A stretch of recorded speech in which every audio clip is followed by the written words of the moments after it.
Phase 5 of Classic WoW Anniversary is coming next week on July 10th. And in this video, we will go through everything you need to know for Phase 5 so you can fully be prepared. But before we start, I just want to give a huge shout out to all the members on the screen. Your support is super appreciated. Thank you so much. Now, the first thing to talk about is the AQ war effort. The war effort needs to be complete before the AQ raids will be available. To explain this event, basically each faction on every server will need to hand in a certain number of items to prepare for the upcoming war. These items range from different things, including bandages, food, herbs, bars and levers, but millions of these items will be needed to be handed in, so everyone must band together. In return for handing in items, you'll receive commendation signets. You can use these signets to build reputation with a city, or you can hand them in for war effort supplies. These supply boxes contain anything from scrolls, greens, blues, or even epics. And the more you hand in at once, the better the crate is and the higher chance you have of getting epics. So there's a good incentive here to take part. You can check the progress of the opposing faction by speaking to General Zog in Ironforge or Commander Stronghammer in Orgrimmar. Once all of the supplies have been handed in on both factions, it takes a total of 5 days for the supplies to be transported to Syphilis. And this sets the stage for the gate opening event. However, if after 15 days a server hasn't reached the amount of supplies needed, then the total number required will be reduced, making it much easier to achieve. I do believe, considering we have 2 mega servers per region, that this event will basically be completed within the first week. So we can expect to be raiding in AQ from the following week. That said, I'd highly recommend that you take part in the event. If everyone bands together, this will be done super quickly and hopefully you'll get some epics out of it. The next thing to talk about is the Scepter of the Shifting Sands questline, which allows you to unlock the Scarab Lord title and the black resonating crystal mount. Honestly, this mount is one of the nicest in the game, but the questline is super long and complex. It requires raid coordination and the majority of you watching this video are probably not going to attempt it, which is perfectly fine by the way. Going for this quest knowing that we're going into TBC later this year seems a bit off for me, but there may be a cloning service at the end, so it might be worth doing if you can clone your character into Era. We all know that Scarab Lords are absolute legends of Classic, but the second you go into TBC, it's a bit of a meme title to have. But oh well, the main thing here is that someone needs to do it in order for AQ to open, so hopefully there are some sweaty people out there ready to do it. It's just not the same as it was back in the day, but there we go. Once the gong has been rung, it opens up the gates of AQ.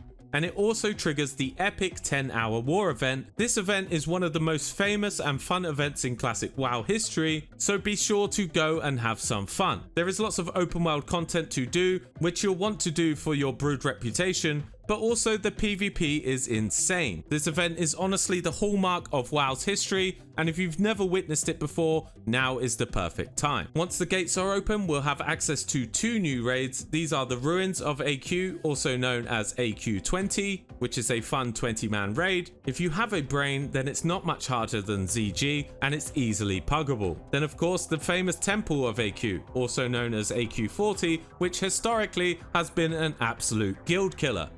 But honestly, now in 2025, with the level of players that we have, this raid will be a breeze even for the most casual guild. Despite the increased content pace, as long as you follow the mechanics correctly, you'll be absolutely fine. With AQ 40 comes the new tier 2.5 armor sets, which now come in tokens, which is a nice change so that certain items don't go to waste. Tokens are items that you loot from the boss, which are shared amongst certain classes. You will have to loot and take these tokens along with some other items to hand them in exchange for your tier item. But it's also important to note you'll need a certain reputation with the Broodlords to complete the quest. This is neutral for the boots and shoulders, friendly for the helmet and legs, and then honoured for the chest. But remember, you start off as hated, so it's a lot of rep to grind. There is also a set in AQ 20, which is a ring, cloak and weapon. For these ones, you hand in the tokens and the items in center and hold. You'll need reputation with the center and circle for these, honored for the ring, revered for the cloak and exalted for the weapon. I'll be releasing a guide for the center and circle reputation soon, and obviously if you're a member, you've already seen it. And then of course there are tons of amazing items in both of these raids, some of which we will want to take into TBC Phase 1, but I'll be releasing the best in slot guides very soon, so keep an eye out. So as I've mentioned already, there are 2 new reputations coming in this phase, the Brood of Nozdormu and the Seanohereyt Circle. For the Brood reputation, you start off at Hated Reputation. You will get reputation inside of AQ, but this is fairly slow. And outside of the 10-hour war, your reputation increase is capped by looting the head of the Lash Layer from BWL, but this is only available to 1 person per week, so it's extremely limited. Therefore, it's fully advised to make the most of the 10-hour war, get into groups and start killing as many monsters as possible for as much reputation as possible. There are many great rewards which we'll go over in your best in slot guides soon. The second reputation is the Seanohereyt Circle, which has great rewards including tons of crafting recipes and of course the quests for your best in slot items including Rock Fury Braces or Earth Strike. I have a full guide about how to get Seanohereyt Circle reputation coming soon, as well as a spreadsheet available to members, making this an easy peasy grind. Another thing coming in Phase 5 is we will finally get hold of the new consumables, including the Elixir of Greater Firepower, the Brilliant Wizard Oil and the Brilliant Mana Oil, as well as some new food buffs.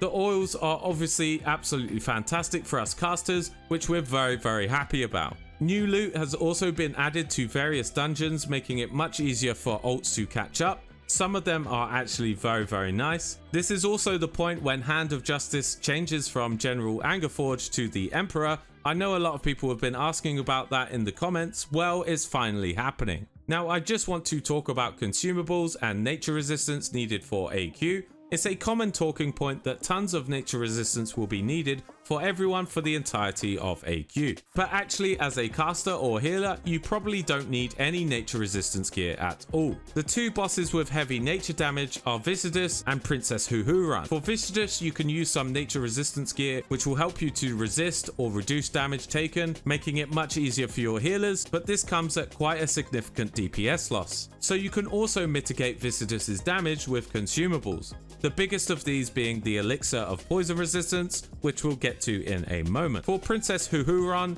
if you're a melee or a hunter, you will likely need nature resistance for the soak mechanic. The closest 15 people to the princess will need to soak the damage. I say likely because if you're not a super sweaty guild, it's better to have somewhere between 150 and 170 nature resistance. I've mentioned hunter because they can provide Aspect of the Wild, which gives 60 nature resistance, so they're good in the soaking groups as well. But yeah, in terms of the nature damage bosses, your biggest friends are consumables. You should have the Greater Nature Protection Potions pre-potted for the fights. You can also use it again mid-fight, but bear in mind it does trigger the potion cooldown. The Elixir of Poison Resistance is an absolute godsend here because it removes up to 4 poisons and it will be your main potion for these fights. You'll also want to max out your first aid and have powerful anti-venom, which also removes poisons. If you carefully time all of these consumables, then the fights are an absolute breeze. And if you do have a high DPS team, then you can just use consumes and don't even need any nature resistance for Princess at all. I can make a guide for AQ closer to the time which will go into more detail for consumes, rotations, etc. If you're interested in that, let me know in the comments. But yeah, these are the main things to talk about for Phase 5. Hopefully this video helped some of you. If you enjoyed the video, please give it a like and subscribe if you haven't already. But yeah, thanks for watching this video guys and have a lovely day.